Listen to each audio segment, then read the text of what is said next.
Hello, you wonderful people, and welcome to another episode of Crime Centric. This being a show where I talk about crime dramas that I watch. For today's episode, I'm going to talk about the season premiere of Instinct. A great premiere, a lot of interesting things to kind of start off this season. I really like, obviously, like some slight changes. Obviously, like Dylan and Lizzie aren't working together for right now because Dylan was suspended. It's even interesting because even one of his students kind of threw that at him because he was like, oh, you know, life sucks. And they're like, oh yeah, like getting suspended from your job working with the NYPD. And it's like, ooh, I was like, that's a low blow. But Dylan took it with strides because he'd been like, yeah, that's a great example of it.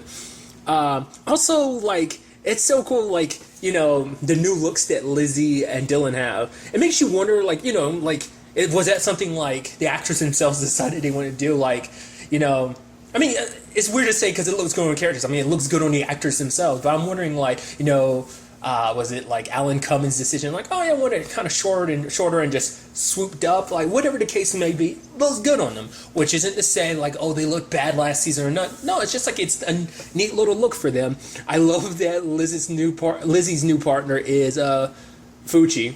And I love later on when they were chasing that guy, and it's like, yeah, Fucci was like, yeah, I had a feeling he wasn't the one behind this. You know, he's like, that's why I didn't run too fast, because I felt it in my gut. And it's like, okay. I even love, and it's almost twisted in a sense, that Lizzie texted Dylan a crime scene photo and said, I miss you, or something like that. You know, no, I'm thinking of you, or something like that. It's so weird, their relationship, and I love it.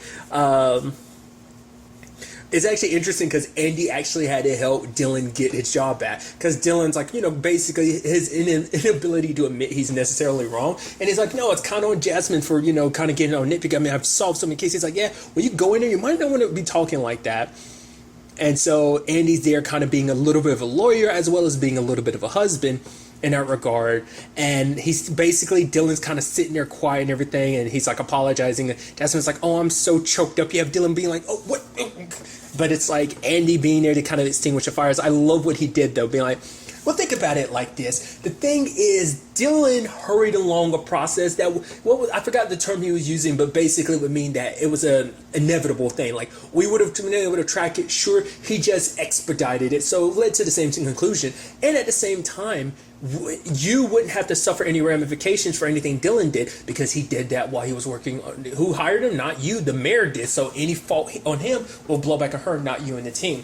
But now Dylan is reinstated. He has to promise to kind of follow by the rules, which, as we know, Dylan's not big on following the rules. He literally has problems with authorities. I guess you could make the argument that comes from many different regards, especially because, you know, when it comes to his dad, because his dad works for the CIA, putting him in a authoritative position, but also just as a parent, that whole complicated relationship he has with dad. I'm sure that plays some level into that, but nevertheless, it's like, it's so interesting to see, like, because I'm actually surprised he even got suspended, because like I didn't really take Jasmine too much on her threat when she was like, oh yeah, like you might just lose your job or something like that. But it's like, oh, it's nice that they do tackle that and immediately get rid. I do love that, you know, when Dylan kind of shows up to her questioning the husband of the victim in this episode. I'll get to that soon enough. You see Lizzie kind of light up. It's like, the duo is reunited, and it feels so good.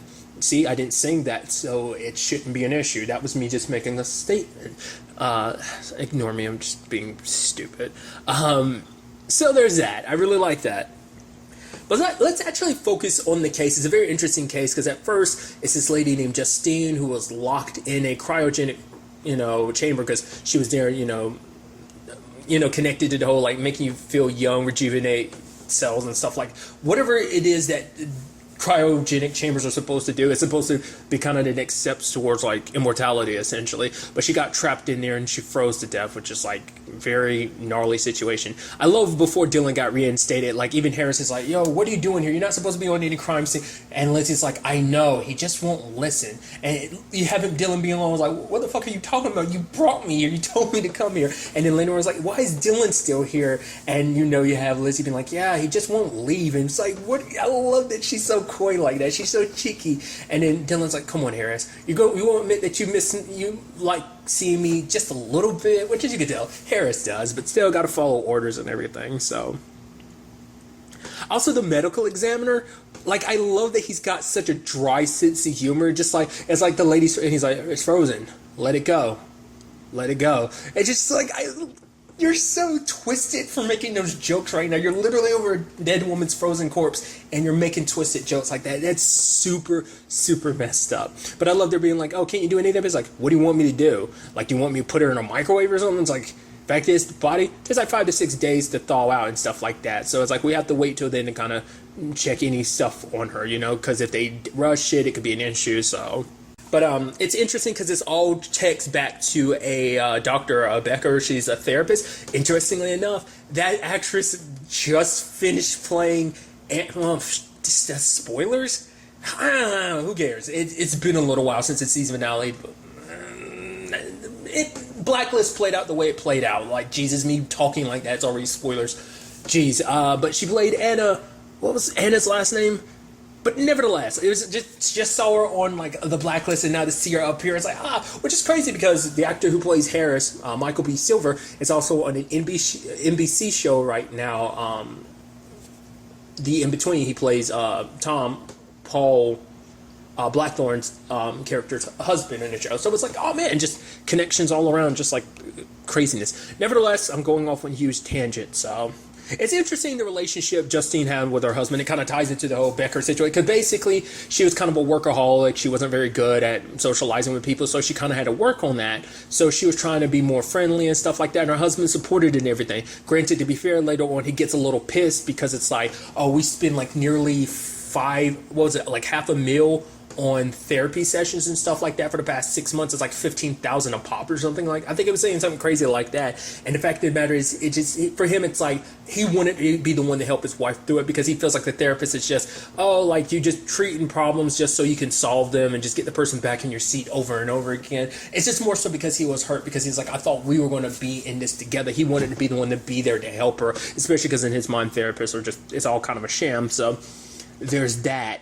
And then obviously it seems like, oh, maybe the husband is the suspect. Well, maybe it's, they kind of point the finger in different directions, but everything ends up kind of falling apart until Dylan ends up getting inspiration during a date night between him and Andy and Lizzie and Julian, which we'll dive into all of that soon enough. But I love the whole aspect of like, okay, so basically it's a malignant narcissist. Basically someone who's so narcissistic, they're pissed that other people are taking priority. It's like, no, I should come first. I'm more important than him, essentially. Because a lot of times she'd have like full-blown schedules where she'd like only see one patient. Like, for example, in Justine's case, she's someone that he would see all the time. I'm also skipping over the other victim, Jonathan. He was an Olympic swimmer.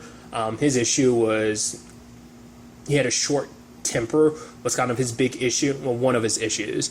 And he ended up dead too, and it was in the doctor's pool. It wasn't at her pool, it was his pool, and she just happened to be over the body, so it's kind of like, oh, this doesn't look good for you. I know it doesn't, but nevertheless, it turns out that was one of the dude who runs like security stuff, he runs like a security company or something like that. Because for him, it's like, oh, I'm big and I'm important, because the fact of the matter is like, oh, my job covers all this, blah, blah, blah, blah. I even love Dylan kind of poking at him, being like, oh, him kind of tapping into the narcissism to be like, oh yeah, I'm the one that did it. And basically taking all the stuff that he said, like all the stuff he did, and just kind of making it seem like it's about him. It's like, oh, I'm one of her patients, and I got fed up with the fact is that she would block out my appointments for other people's, and being like, oh, you don't know who I am? I'm Dylan Reinhardt, like my book was this and that, kind of throwing up his own accomplishments, kind of throwing it in the dude's face just to kind of push him into confessing during a recording. So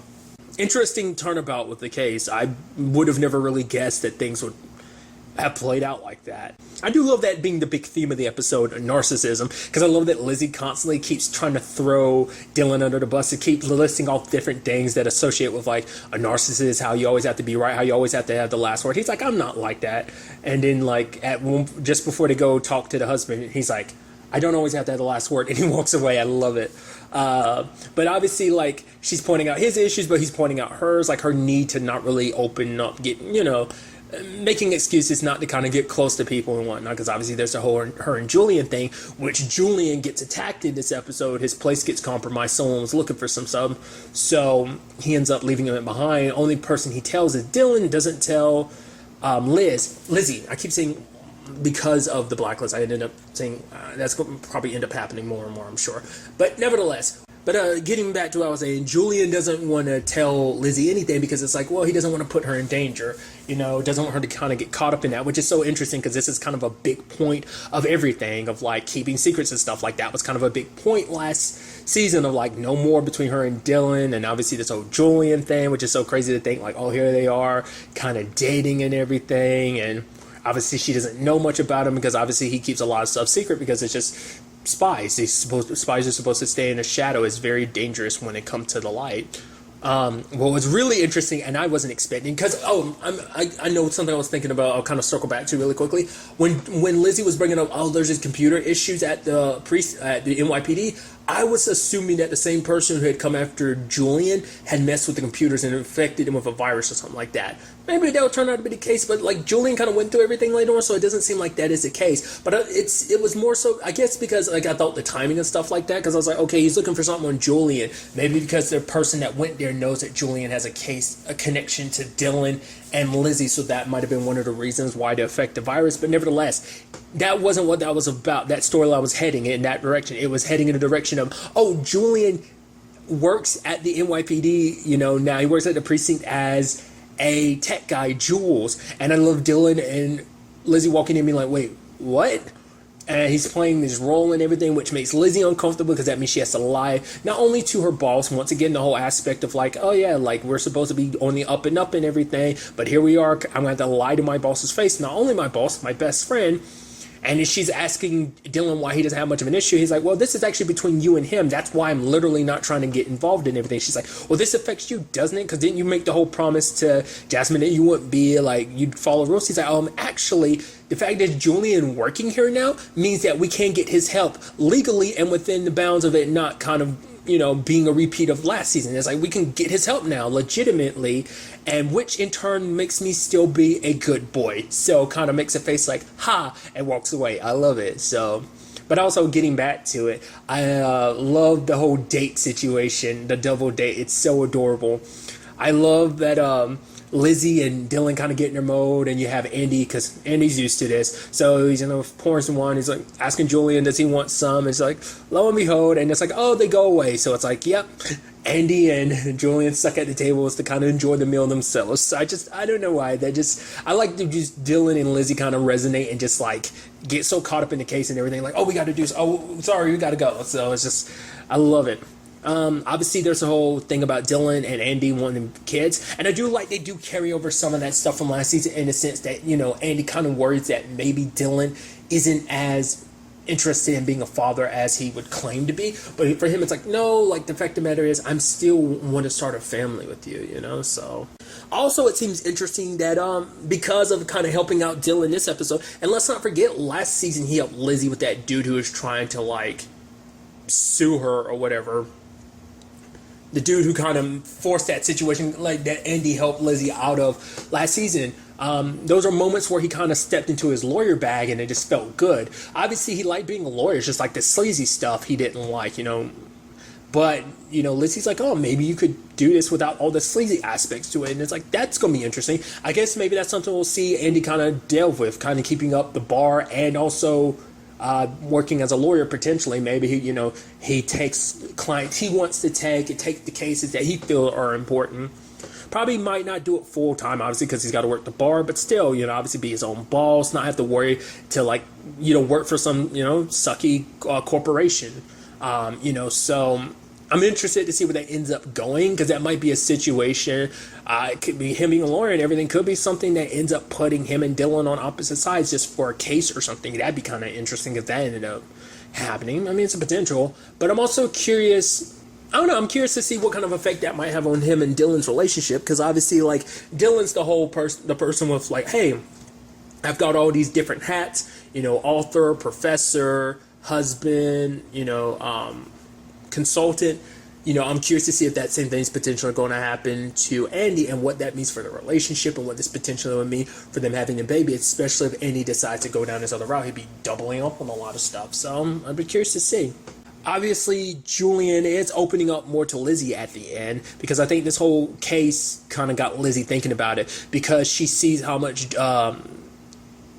Justine was opening up recording wise, like her sessions with the therapist were helping. She ends up basically saying to her husband, like during the recording, being like, I know, basically saying that what she was doing wasn't just for herself, it was for them. She wanted to, open up more for him and stuff. And, he wants to sit there and watch the recording again. And I think that made Lizzie kind of want to change things with her and, Julian. Which he opens up by being like, okay, Julian's actually my middle name, my first name's Ruben. So it's like, that was interesting. And also being like, hey, there's another reason why I'm working at the precinct, but the fact of the matter is, just so you know, I'm going to let you know, just not right now. Once things kind of get resolved, I'll be able to kind of tell you. Because also working at the NYPD gives him access while he, tries to find a new place to kind of shack up. But also he gets access to the NYPD's system. All he had to do was upgrade it. I mean, it's kind of a win-win, and he says it as that. So I thought that was kind of interesting. I also love the fact is Jasmine's going to be staying with Lizzie for a while because she's leaving her fiance because he cheated on her. And I love that, like, Lizzie's got to worry about the fact is that Julian's in her place, and I'd bring up this whole complicated thing of like, whoa, because once again, we're hiding the fact is that Julian and Lizzie know each other, and you also have to hide the fact because it would be weird, like, whoa, he just started working today and you're already, so that'd bring up a whole bunch of questions nobody wants to answer.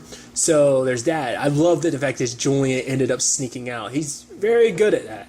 And the last time someone came into that situation, it was Dylan last season. That's when he first found out about them, and it's like, but I guess it's because it was Dylan. In this case, it's like, well, he might get fired and lose his job and cause more problems for Lizzie and Dylan, so he doesn't want to do that, so he bailed. But that's definitely going to be interesting because, like, no more Lizzie and Julian being at her place just because Jasmine's going to be there, and that's going to be a whole complicated thing. Who knows? It might spice things up to be like, ooh, this is dangerous. Jasmine can walk in at any moment. Maybe they try to get like some in-between kisses or something while Jasmine's there. I don't know. I'm very interested to see what that development means. Now, another aspect to this episode I literally didn't remember until the end of it was like, Dylan's there at the office because he has to fill out paperwork now, and it's just kind of a hassle. But also, the fact of the matter is, a new detective shows up. His name's Ryan, and apparently he's looking into the other murder to place this episode. I was like, right. It's literally been in the background the entire episode. I completely forgot. It's kind of interesting, but basically like two separate murders took place that had nothing to do with each other. The lady they had found before, the first lady, and then obviously Justine. They solved Justine's cases, but not the first lady's. And it seems like Ryan is here because it's very similar to a Sleeping Beauty case, I think what Dylan was kind of referring to. So I guess like that might be kind of part of our overarching story this season potentially, is dealing with this serial killer maybe, who not only has more than one victim, is obviously going to different places. So that's definitely made this very, it's going to be interesting to see where that ultimately ends up taking us and what that case necessarily entails. I guess we're going to be seeing a lot more of Ryan because he's probably going to be working on other cases along with this. I'm curious because you can wonder in the back of your head of like, okay, so just a new person showing up in everything. Well, then there's another part of me that's like, well, you don't think that has... Well, my brain goes multiple places because it's like, well, there's a part of my brain that always thinks the worst of everything. It's like, you don't think Ryan's actually the one that's connected to Julian, do you? The one that was actually there trying to pump information for him. Maybe they know that Julian's working there, so this gives them easier access. I'm sure that's not the case. There's another part of my brain that's like, you don't think he's potentially the serial killer trying to find other people's investigation on stuff? Probably not the case either. But still, it's just, once again, my brain just fires on those cylinders just because I just think too much. So I'm very interested to see where this all ultimately takes us going forward into the next episode. But really, that's all I'm going to talk about. So the next time we meet, be happy, be safe, live life to the fullest, and enjoy it. Good day, and goodbye.